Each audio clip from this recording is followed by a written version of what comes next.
नमस्कार.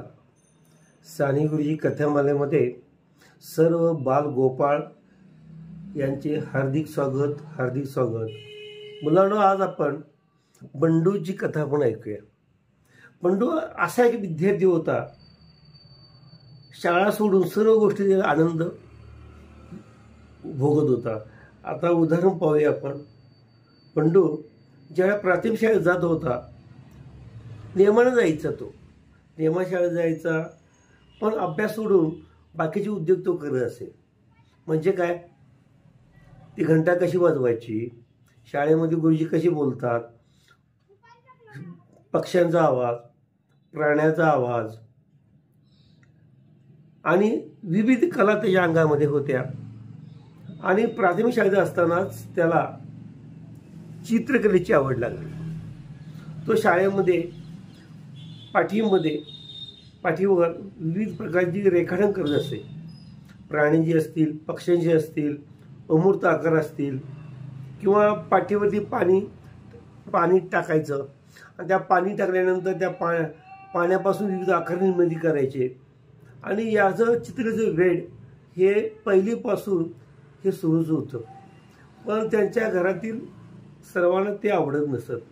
कारण बंडू हा शिकला पाहिजे, त्याला वाचता आलं पाहिजे, लिहिता आलं पाहिजे. विविध ठिकाणी ज्या स्पर्धा असायच्या, ह्या कोणत्या स्पर्धेत भाग घ्यायचा नाही, फक्त चित्रकले स्पर्धेमध्ये हा प्रथम असायचा, भाग घ्यायचा आणि त्यामध्ये वेगळं पण सादरीकरण तो करायचा. मग घरच्यांना चिंता लागली, बंडूचं काय करायचं. त्याला लिहिता येत नाही आहे, वाचता येत नाही आहे, व्यवस्थित बोलता येत नाही आहे. यासाठी त्यांनी घरच्यांनी सर्वांनी एक खबरदारी घेतली. त्याचं दप्तर चेक केलं. त्या दप्तर चेक केल्यानंतर त्याच्या पाठीवरती, त्याच्या वहीवरती, त्या पुस्तकावरती चित्रकलेशिवाय काही नव्हतं.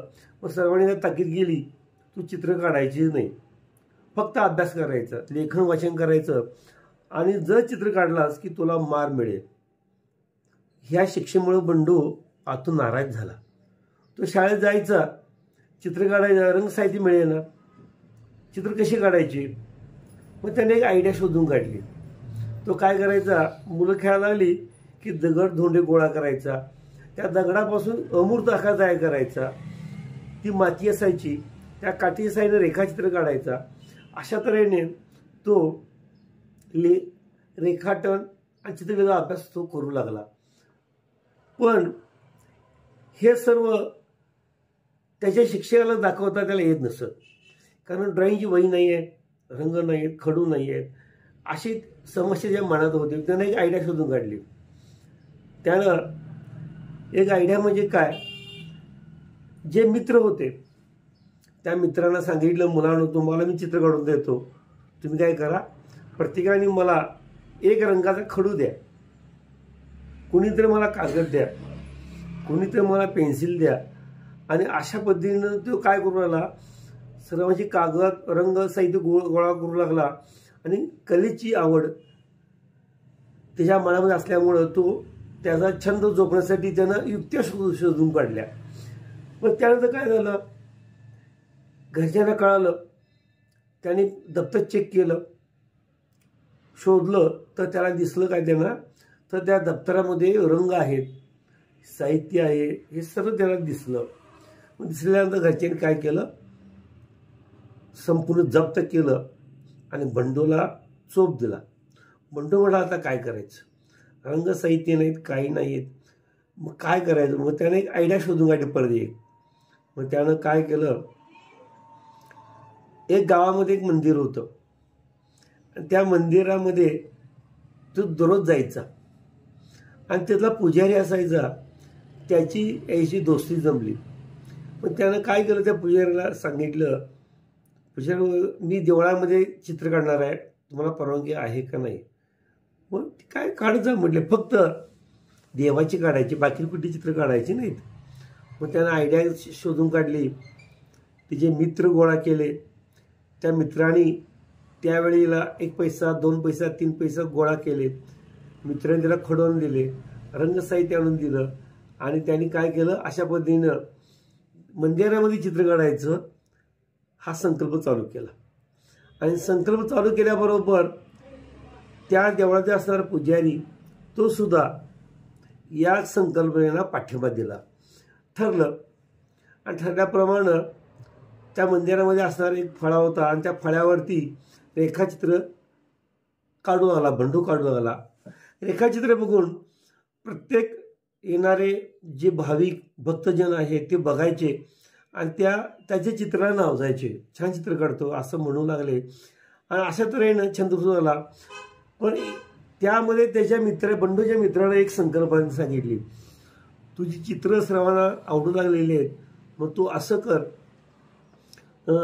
त्या चित्राखाली एक ओळ लिह म्हणले. बंडू म्हटलं काय लिहायची ओळ? ले म्हणलं खाली, त्याच्या खाली एक ओळ लिहायची, मला मदत करा असे एक ओळ लिहायची म्हणले. बंडूला ही संकल्पना आवडली. ठरलं तिची मित्रमंडळी आणि बंडू त्या देवळात रेखाटन केलं आणि त्या चित्राच्या खाली लिहू लागले, मला मदत करा. असं म्हटल्याबरोबर लोक काय करू लागले, त्यावेळी 1 पैसा 2 पैसे 3 पैसे 4 पैसे टाकू लागले. अशा तऱ्हेने बंडूला 1 पैसा 2 पैसा 3 पैसा असे पैसे मिळू लागले. बंडू खुश झाला, रंगसाहित्य करू आला आणि त्या साहित्यातून कलारम्य छंद त्यानं जोपासला.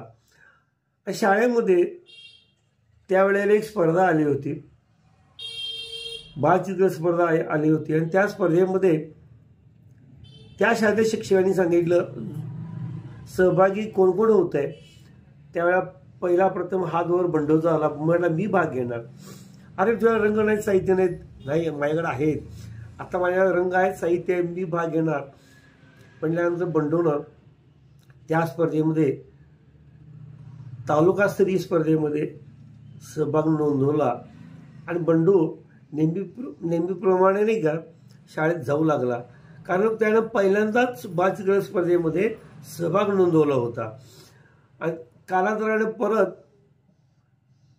सकाळ झाली की शाळेत जायचं, संध्याकाळी घरी यायचं, हात दिन घेऊन त्या चालू होता. आणि तेवढ्यामध्ये शाळेचे शिक्षक पळत बंडूच्या घरी आले आणि सांगू लागले, बंडू बंडू बंडू बंडू म्हटल्यानंतर शिक्षक घरी आल्या बघून वडिलाला वाटलं माझ्या पोरानं काहीतरी दंगा केलाय, शाळेत काहीतरी दंगा केलेला आहे, त्यामुळं हे शिक्षक माझ्या घरी आलेले आहेत. मग कसं बसं जाऊन वडील नमस्कार त्या शिक्षकाला केले आणि म्हटले का हो मला माफ करा. वडील म्हणले शिक्षकाला मला माफ करा, आमचा मुलगा खोडकर आहे आणि शाळेत काय दंगा वगैरे केला असेल तर माफ करा. अहो माफ कशा करा म्हणले. ते शिक्षक म्हणले माफ का करायचं? अहो मी हे तर अभिनंदन करायसाठी आलो. कुणाचं अभिनंदन करणार तुम्ही? अहो तुमच्या बंडूचं जिल्हा पातळीवरती प्रथम क्रमांकाचं बक्षीस मिळालं.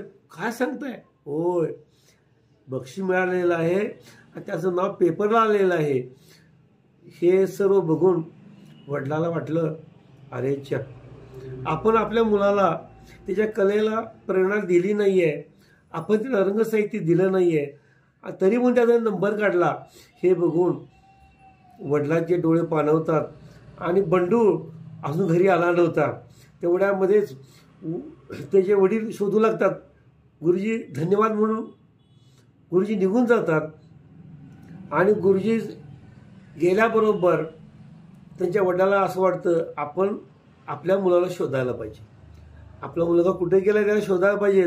म्हणून वडील सायकलनं काय करतात, त्या गावातून फिरतात. त्याचे मित्र कोणतं जाऊन सांगतात त्याला, अरे तुझे वडील सायकल तुला फिरायलेत, आमचा बंडू दिसला का हो, आमचा बंडू दिसला का हो. मग बंडू काय करतो, बंडूला वाटतं आता वडील मला ठोकतात म्हणून वडील मागे लागलेले बघून बंडू लांब लांब लांब जातो, लांब लांब इतका लांब जातो. वडील मागं लागतात बघून हा लांब जातो. वडील सांगतात अरे थांब थांब मी तुला बक्षीस देणार आहे, तुमचं बक्षीस मला माहिती आहे. म्हटला काठी घेऊन मला मारणार आहे तुम्ही म्हटला बक्षीस. मग शेवटी बंडू वडिलापाशी थांबत नाही, धावत धावत जातो आणि जाऊन बघतो तरी त्याचे मित्रमंडळी येऊन त्याला सांगतात अरे बंडू तुझे वडील तुला मारायला नाही आलेत, तुला गोड बातमी द्यायला आलेत म्हटल्यानंतर बंडू जातो, बघतो तर काय, तर वडील या हातामध्ये बंडूचं पेपरला क्रमांक 1चं नाव आलं, बक्षीस लागलेलं असतं. तो कागद घेऊन येतात, दाखवता, बाळा तुझा फोटो आलाय पेपरमध्ये बघ म्हटल्यानंतर बंडूचे डोळे पाणवतात. आणि त्या दिवशीपासून वडील प्रयत्न करतात, आजपासून माझ्या मुलाला मी प्रेरणा देणार, जो काही सांगेल ते गोष्टी मी करणार. अशा तऱ्हेने बघा मुलांनो, ह्या एका बक्षिसामुळं त्या मुलाचं जीवन उजळलं आणि त्याच्या कले निर्मितीसाठी घरच्यांचा, समाजाचा पाठिंबा मिळाला. अशा तऱ्हेने तुम्ही पण ह्या बंडूप्रमाणे कलेची जोपासना करा, कलेचा विकास करा. कोणतीही कला असून दे, चित्र, शिल्प, नृत्य, नाट्य, गायन, वादन, कोणतीही कला असून दे, त्या कलेचा ध्यास घ्या. कला अमर असते, कला जीवनामध्ये संजीवनी निर्माण करते. कला नसेल तर जीवन निरस होतं. म्हणून जीवनामध्ये एखादी कला आपल्याकडे असून दे. चला भेटूया.